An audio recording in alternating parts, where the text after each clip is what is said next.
गौतम बुद्ध, जिनका बचपन का नाम सिद्धार्थ गौतम था, नेपाल के लुम्बिनी के प्रसिद्ध स्थल कपिलवस्तु में उनका जन्म 623 ईसा पूर्व में हुआ था।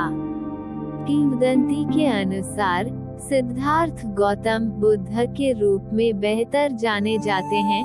वे नेपाल के एक हिंदू राजकुमार थे, जिन्होंने एक आध्यात्मिक सन्यासी के रूप में ज्ञान प्राप्त करने के लिए अपने पद और धन को त्याग दिया, अपने लक्ष्य को प्राप्त किया और अपने पथ का प्रचार किया।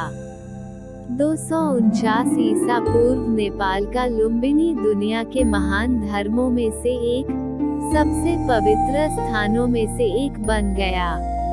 इसके अवशेषों में ईसा पूर्व 3री शताब्दी के बौद्ध तीर्थ स्थलों की प्रकृति के बारे में महत्वपूर्ण साक्ष्य हैं।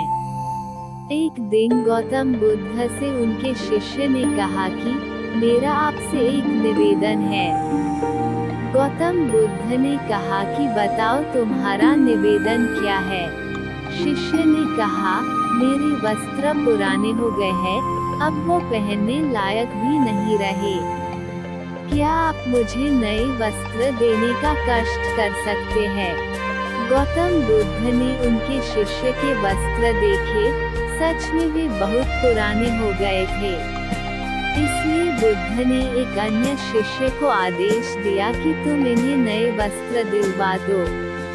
कुछ दिन बाद जब गौतम बुद्ध उस शिष्य से मिले तब उन्होंने उनसे पूछा कि क्या तुम्हें अब अपने नए वस्त्रों में आराम मिल रहा है?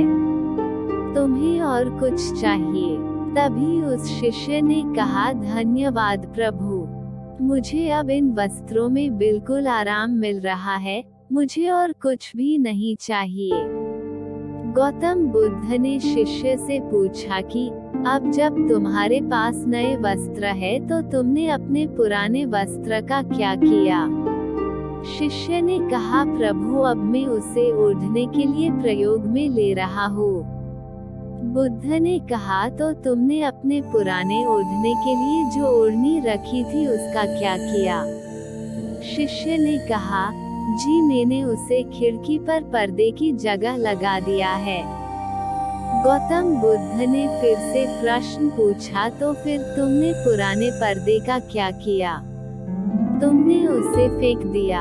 शिष्य ने कहा, जी नहीं, मैंने पुराने पर्दे अभी तक फेंके नहीं है। मैंने तो उसके 4 टुकड़े किए और उनका उपयोग मैं रसोई में गरम पतीलों को आग से उतारने के लिए कर रहा हूँ।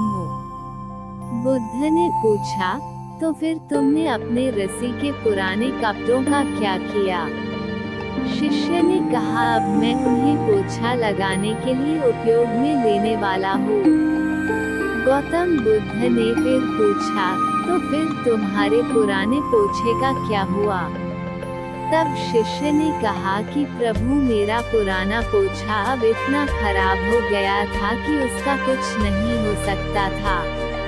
इसलिए मैंने उस पुराने पोछे का एक धागा अलग कर दिया और उसमें से दिए की बातियां तैयार कर ली और उन्हीं बातियां में से एक कल रात आपके कक्ष में प्रकाशित की थी।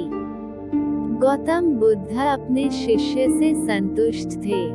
वो ये जानकर बहुत खुश थे कि उनका शिष्य चीजों को बर्बाद नहीं करता है और उसमें ये भी समझ है कि चीजों का किस तरह से प्रयोग किया जा सकता है। आज के जमाने में जब प्राकृतिक संसाधन दिन प्रतिदिन कम होते जा रहे, तब ऐसे समय में हमें यही कोशिश करनी चाहिए कि हम कैसे चीजों को बर्बाद होते हुए रोक सकते हैं और उसका सही से इस्तेमाल कर सकते हैं। हम सब मिलकर अपने छोटे छोटे प्रयत्नों से और चीजों को बर्बाद न करके इस धरती को बचा सकते हैं। भगवान गौतम बुद्ध की ये कहानी आपको कैसी लगी? अगर पसंद आई हो तो लाइक, कमेंट, शेयर और सब्सक्राइब जरूर करें। धन्यवाद।